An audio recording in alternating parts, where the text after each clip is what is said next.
All right, let's get started. This is Chapter 2, Chemistry of Biology. A few learning outcomes that by the end of this section, you should be able to be conversant in these four things. Relationships between atoms and elements, what are the chemical bonds, difference between solute, solvent, and be able to discuss what pH is. Now, let's take it back to the beginning. Okay, start at the most basic level. Everything in this universe is made up of matter. Okay, matter, anything that has weight takes up space. Now, for all intents and purposes, the matter as we know it is composed of atoms. Yes, I know that there's going to be somebody out there who's going to go, ooh, Dr. Welsh, you're wrong. Yes, there are subatomic particles and things like that. But hey, here on planet Earth, for the level that we're going to be discussing, everything we're going to be talking about is based on an atom, okay? An atom is a mixture of protons, neutrons, and electrons at different ratios. Different types of atoms have different ratios of protons, neutrons, and electrons. Okay? Protons and neutrons are going to be making up what is referred to as the nucleus, the center of the atom. The electrons are going to be in orbit. And yes, since you were little kids, if you've heard this before, they always use the Earth and the Moon. Earth, the nucleus, the Moon, the electrons in orbit around it. That is a very, very, very simplistic view of it. And if you go and discuss that with any physicist, they will laugh at you. But hey, you know what? This isn't physics. So we're going to go with it. So when you look at it, at the center, this is the nucleus. This is the nucleus. The nucleus is going to be a collection of protons and neutrons. Could be one, could be multiples of both of those. Could be none. Depends on what type of atom and what state that atom is in. And you'll notice here in this orbit around it is an electron. How many electrons? Well, how big's the atom? And they're not all in this circular orbit as it's drawn here. The more electrons you have encircling the atom, well, becomes a bit of an issue. How do you keep things from slamming into each other? Well, that's easy.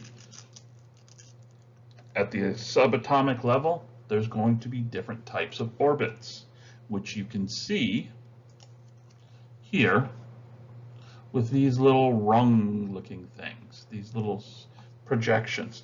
Those projections are the orbits for different electrons. Yeah, that's what it's going to look like. So are they circling around? Kind of, sort of, yes, still. And what you have here is these little projections are also in movement around. It's very chaotic and it's very, very fast. So does not mean that this is all one big electron. Somewhere within that shape is going to be that minuscule electron. This is in all high, they call this a probability cloud. In all high probability, that electron is going to be somewhere in there in a given instant. Another electron is going to be over there, or over there, or over there. Things change. Things changed. Millions of times a second, things are in movement. Now, if you take all the atoms out there in the universe, you start collecting like with like. Well, got the same number of protons, same number of neutrons, same number of electrons, and the shape of those atoms all look the same. Well, guess what? You now have what is called an element. Okay? Carbon, oxygen, nitrogen. These are elements. Okay, when it comes right down to it, all carbon atoms are going to look the same. Same number of protons, same number of neutrons, same number of electrons, except when they don't. Every so often, something happens. Something causes them to change. They may lose an electron, or they may lose a proton. You now have what is referred to as an isotope. Yeah, isotopes. Isotopes when the numbers get wonky. The ratios are close enough that they're still the same element, but they just look a little bit different. The isotopes we're most familiar with are what are referred to as the radioactive isotopes. Everybody's heard of uranium. It's what makes the nuclear bombs do the big mushroom thing, is they blow up and they destroy everything. Well, it turns out not all uranium is radioactive and is going to call this the big mushroom cloud. Turns out that the element uranium is, yeah, it's kind of radioactive, but there's going to be other isotopes of it that are very radioactive. So when you go through and you start looking, calcium, carbon, chlorine, cobalt, copper, you'll notice the atomic mass, how many protons, neutrons, all that stuff there. 12, 14, cobalt 58.9, 60. Well, the difference is how many neutrons, how many protons. What has changed in the nucleus? This is what we consider when we talk about carbon. This is what we talk about. This is the radioactive form. This is what we talk about. This is the radioactive form. Turns out the radioactive form, cobalt 60, carbon 14, well, they're going to break down. They're going to decay. And as they break down, C14 is going to become just plain old carbon. Cobalt 60 is going to become just plain old cobalt. And you see that with different, hydrogens. H3. Hey, look, has 2 neutrons. This is what they call heavy hydrogen. Iodine does the same thing. There's different forms of it. This is the normal, what you would read on the periodic table. This is what they use. It's radioactive, and they use in some medicine and some diagnostic tests. So when you go and you look here, this is the periodic table. All the different groups, are shaded. The noble gases, which are highly stable. Hydrogen, helium. Here you have the alkali metals, which are highly, highly active. The transition metals, the poor metals, these do not respond, do not act very well with stuff. The non-metals.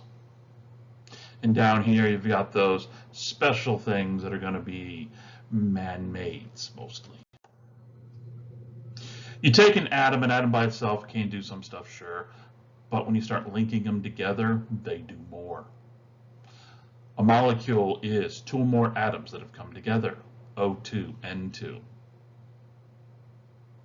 You take atoms, start linking them together. Yes, if it's the same atoms, 2 oxygens, 2 nitrogens, we just refer to that as a molecule.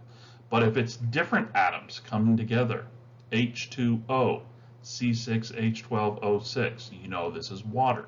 You know C6H12O6, glucose. These we refer to as compounds. So pay attention to that when you're reading a book. You hear me lecture, you hear somebody talking, and they're saying the molecules or they're saying the compounds. A molecule can be 2 more atoms joined together, but a compound is 2 or more atoms joined together that are not of the same element. There is a distinction.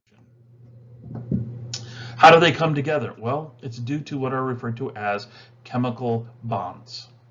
Okay, chemical bonds. 2 atoms come together, and they just start interacting. What is it that makes them interact? Well, has to do with the shapes of the atoms. The shapes of the atoms and how they're going to come together. They're going to either, what it says here, donate or share electrons. Are they giving up or taking an electron, so there's an exchange? Or are they sharing together? What electrons are they going to be sharing? Well, it's going to be the ones that are in the outermost shell. Go back a few slides. Remember that they have the orbitals. If it's a singular electron, it's got that somewhat circular, and if it's got multiple, they have those little dumbbell-looking regions sticking out. The ones that stick out the furthest, those are the valence. Those are the outer. So you have different layers of electrons. Those in the outer shell, those are the valence ones. Those are the ones that are going to be available to share, to donate, or to fill in because you have one more seat at the table. 3 types of bonds we're going to see here, and we're going to be discussing in this chapter, and it's going to be coming up. The whole reason why I'm talking about this is because in later chapters we're discussing metabolism, we're discussing how antibiotics work, and we're going to be talking about how it interferes with the formation of different bonds. Covalent bonds, anytime you see the word covalent, they're sharing an electron, singular or 2 electrons. And notice, 1 electron, 2 electrons. So when it says a single, that means a single pair. Atom A, atom B. Atom A has 1, atom B has 1. They're going to share it. Each of them are going to share. Turns out A has room for 1 more electron in its outer shell. Turns out B has room for 1 more. So instead of stripping it away so that B has 2 and A has none, they're going to share so that in any given instant, A has 2 electrons. Next instant, B has 2. Next instant, A has 2. And by going back and forth and sharing the 2, they are now happy. They are stable. Their outer shell is filled. And that's what's driving atoms to interact, to form molecules, to form compounds. They want to fill out that outer shell, whether it's 2 electrons or a total of 8 electrons. This is what they're shooting for. 1 pair, 2 pairs. And yes, there are even 3 pairs that can be shared by carbons, but only under specific conditions in a molecule. Now, if they're not sharing, then it falls within what I refer to this formation, this interaction, falls under ionic or hydrogen bonding. Ionic bond, atom A, positive charged, atom B, negative charged. You've heard the phrase, opposites attract. Well, here it is, positive and negative. Boop. If it was 2 positives, they would repel. Come on, you've played with magnets. You could point the magnets the right way, thump, they go together.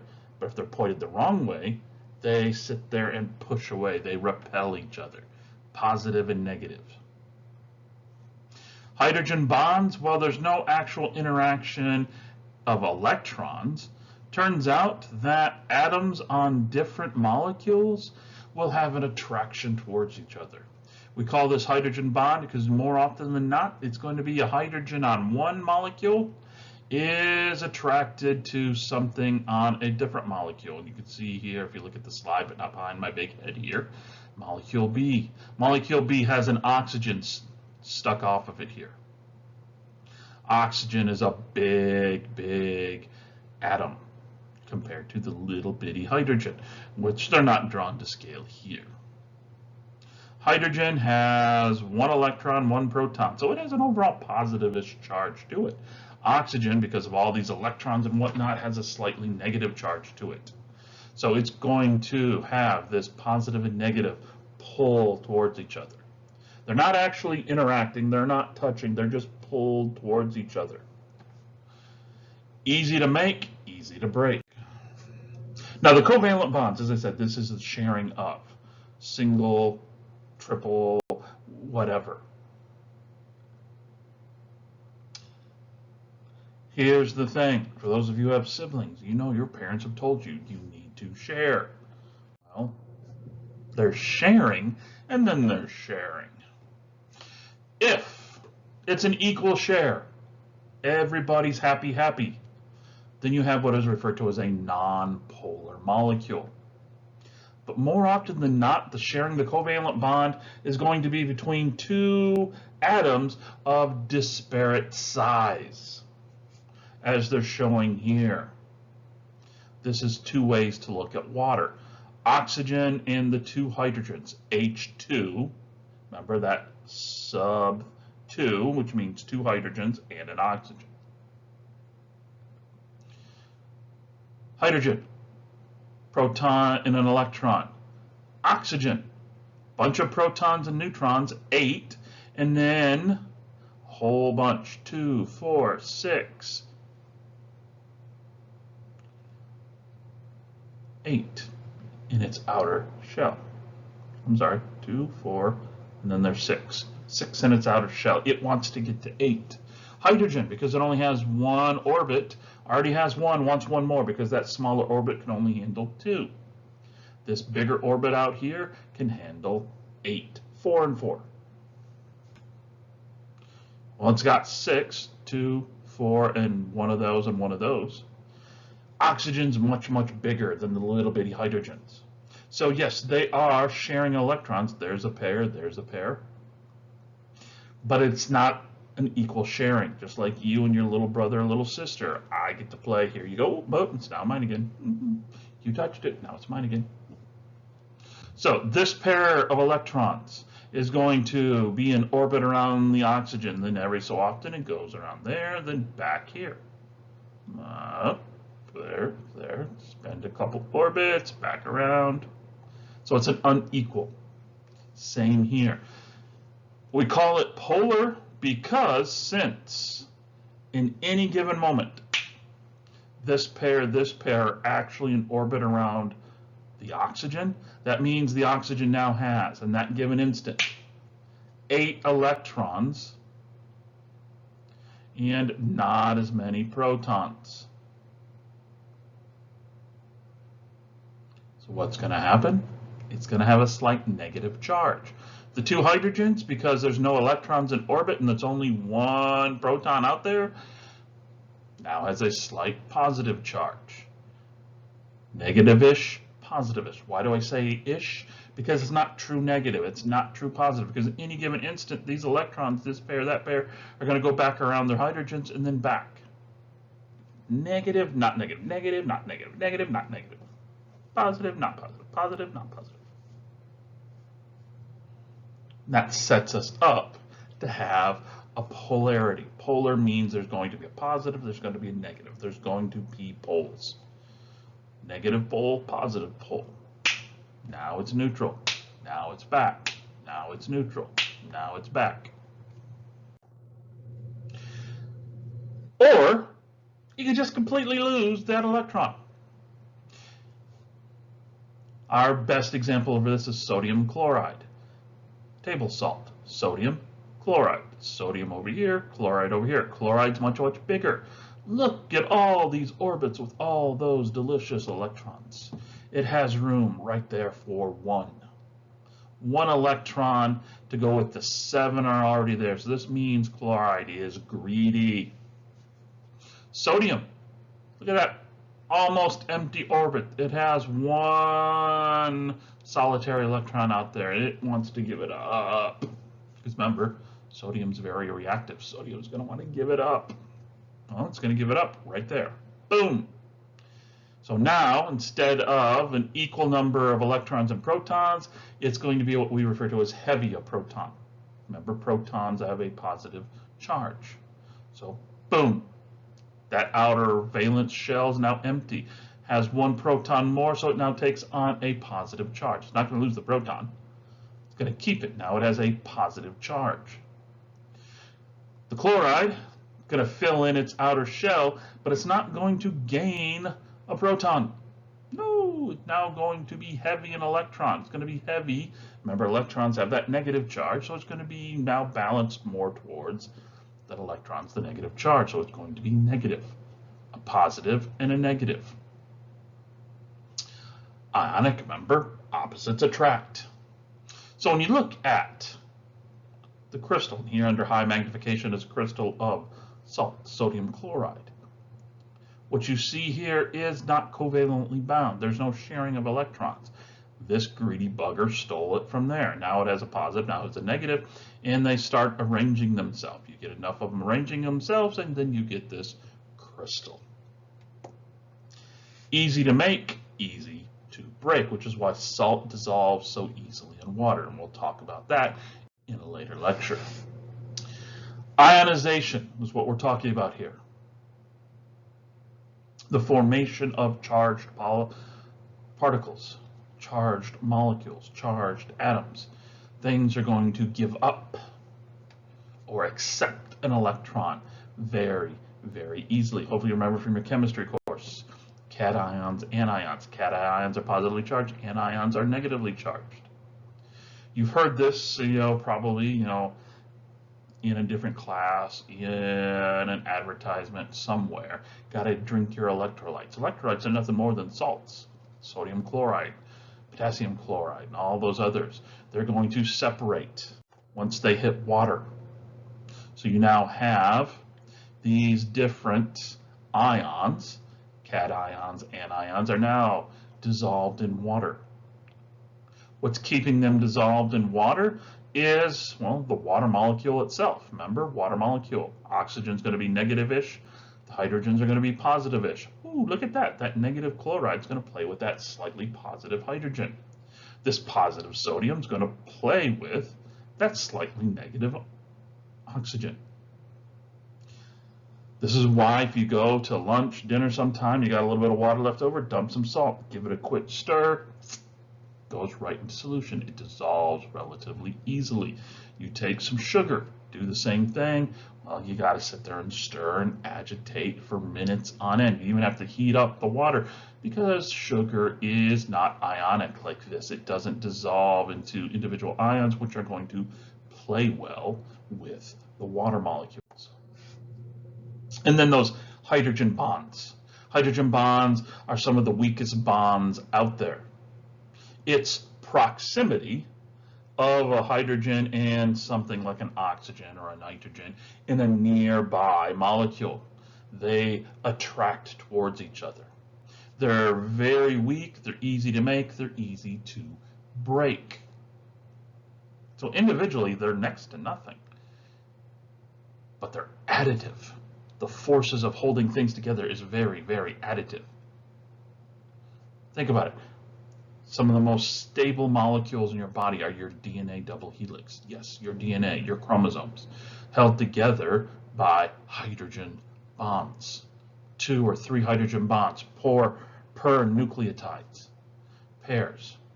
You've got millions, billions of those nucleotide pairs held together by 2 or 3 hydrogen bonds, and they're very, very stable. Easy to make, easy to break.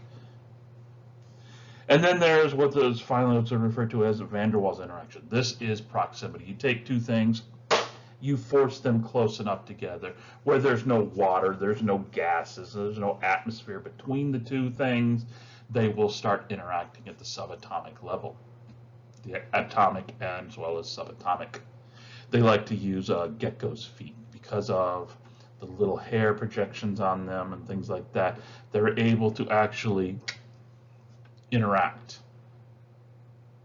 The skin, the epithelial cells covering those little projections on their feet are actually able to interact with, say, like glass at the molecular level, which is why geckos can walk upside down across glass, which is why flies can walk across glass upside down.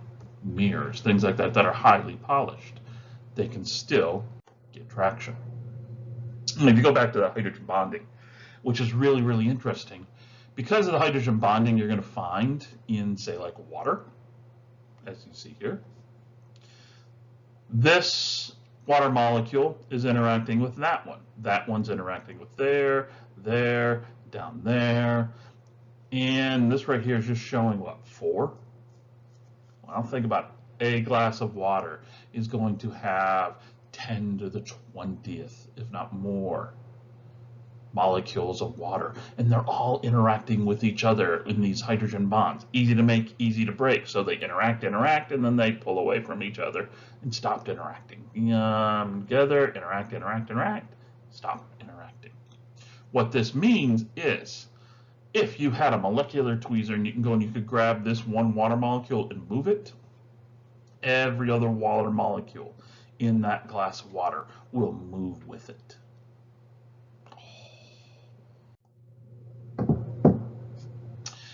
Now, a little bit of chemistry here to go along with everything we're talking about. Got to keep in mind that things saying cobalt, saying iodine. Okay, which cobalt, which iodine? Okay, this sugar. What sugar? Which exact sugar? Which form of glucose? All of this matters, which is why chemists have come up with such a dizzying array of discussing molecules, discussing shapes of molecules. The molecular formula, H2O, CO2, CH4.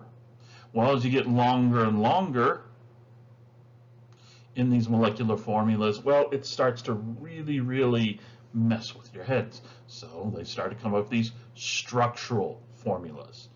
Draw out the individual atoms with the letter designation and then one singular covalent bond, dual covalent bond. Show that, hey, you know what? Maybe the bonds aren't linear like this. Maybe they are angular to each other. You start adding in more and more of these atoms and it gets bigger and bigger. C6H12.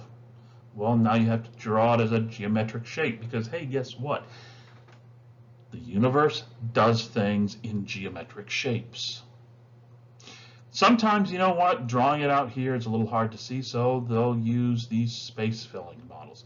Here they're actually using balls, but they have computer programs that will sit there and do this as a program, so you don't have to sit there and put together these little figures.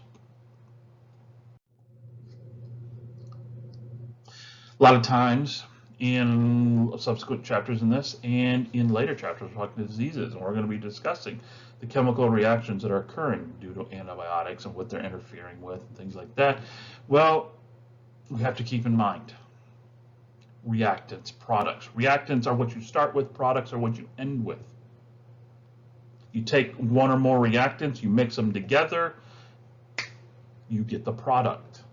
Something that is now chemically different than what you started with. Physically different, chemically different. Its appearance is different. You can do this through what is referred to as synthesis or decomposition reactions.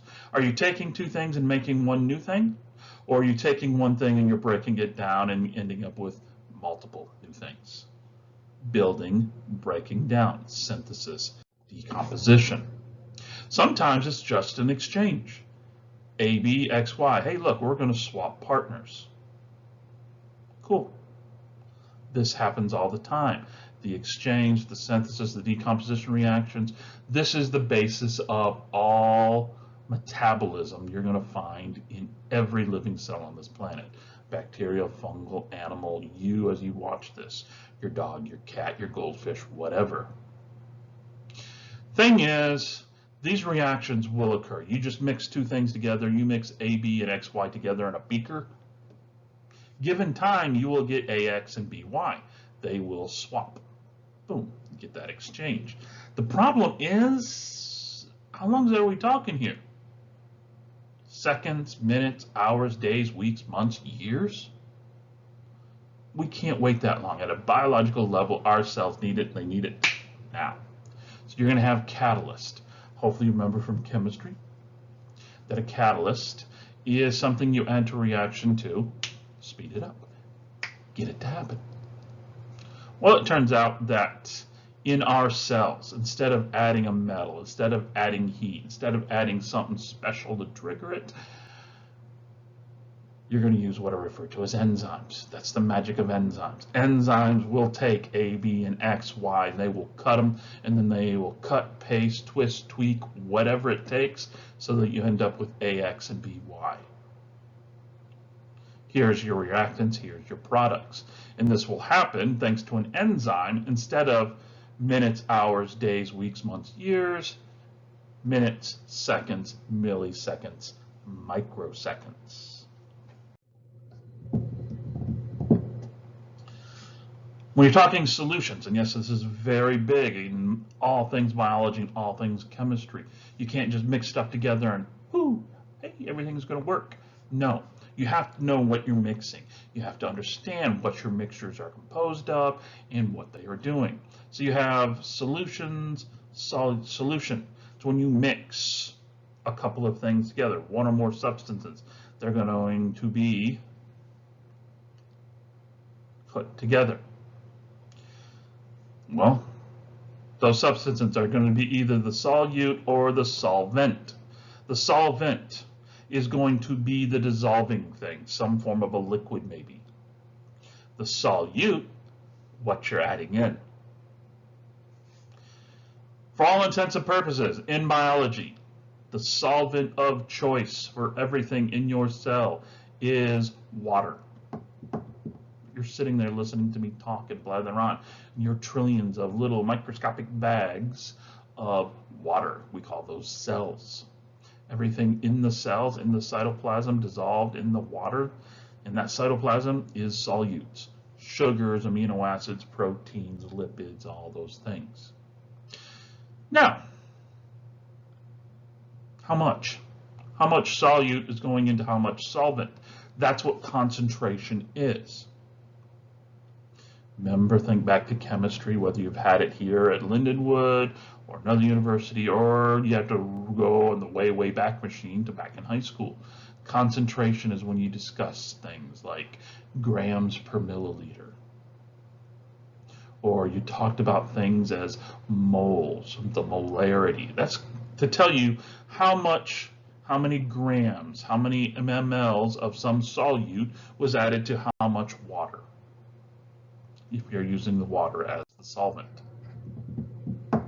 Now, water is such an important solvent that NASA and many other space agencies are not so much looking for ET anymore, and not so much looking for radio signals. What they're looking for are planets that may or may not have water. Yeah, water's that important, because if there's water, then there's a chance there could be life as we would recognize it. No water, no life as we would recognize. On this planet Earth, no water, no life. You go to some of the most arid deserts. I can't remember the name of the desert, the salt plains in Peru, I think it is, in South America. You go to Death Valley, there's literally almost no water present. Also means there's no life present. Water, because of its member, it's the oxygen to the two hydrogens, positive-ish side of the two hydrogens, the negative-ish side of the hydrogen, and all of those water molecules sit there and hydrogen bond with each other. Wherever you move one, they all move with it. Remember that? Well, it turns out that they play very well with other atoms, other molecules that also have charges. Remember, I told you, you take the sodium chloride, put it in water, it will dissolve pretty easily. It's because the water is playing with the sodium, the water is playing with the chloride. They call this hydration shells. Notice the orientation of the water. Oxygen's pointed towards the sodium, negative-ish, the positive sodium, the negative chloride, and the positive-ish hydrogens. Because of this interaction with water, as biologists, as chemists, we pay attention to how things interact with water. That's why we came up with these terms. Hydrophilic, hydrophobic. Remember, philic means loving, phobic means fearing. Water loving, water hating. And then there's things that we call amphipathic.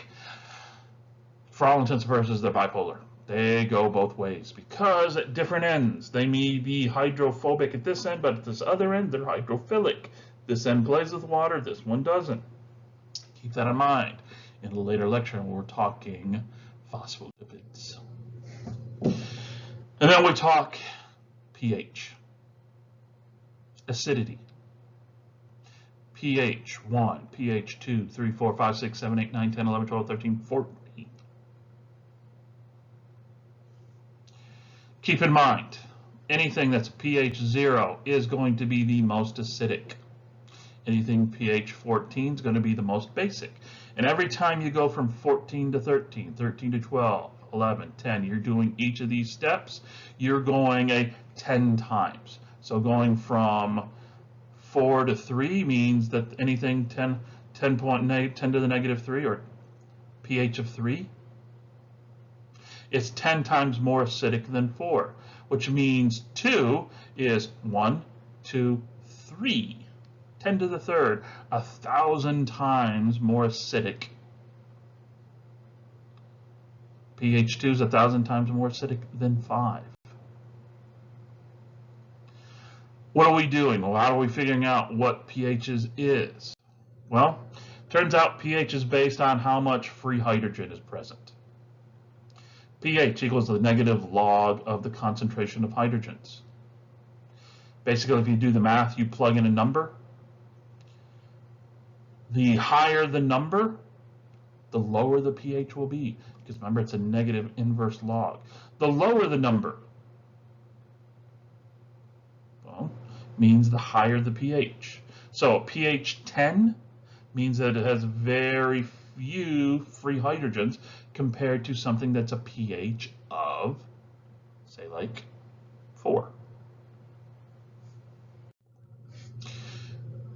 Now, I'm not going to make you calculate pHs. That's a chemistry course. I'll let them do that to you. So when you look at it and you compare everything out, it is a spectrum. Highly acidic, highly basic, right here at 7, because remember 7 is right between 14 and 0. 7 is what they call neutral. It's neither basic, it's neither acidic. Boom, right in the middle. Distilled water means that it's nothing but water, H2O. There's no salts, there's no minerals. There you go. Human blood, slightly alkaline, slightly basic, 7.4. You go up, milk of magnesia, ammonia. Yes, ammonia can burn you if it's in its pure form because it is so alkaline. It is stripping stuff off. For some reason, people seem to think that only acids burn. No, alkaline things can burn you. Look, oven cleaner is not acidic. Oven cleaner is one of the most alkaline things we have that you could gain access to. It will burn you. What's the chemical reactions? Well, because these compounds are so lacking in hydrogens, they are stripping hydrogens off of anything and everything. The epithelial cells of your skin, it's destroying things at the molecular level. It's destroying the cells, the tissues at the molecular level, pulling hydrogens off so it can go from 13.7 that, try to get down to 7, where it's now neutral. And yes, down here, hydrochloric acid, lemon juice, vinegar, boom, highly acidic.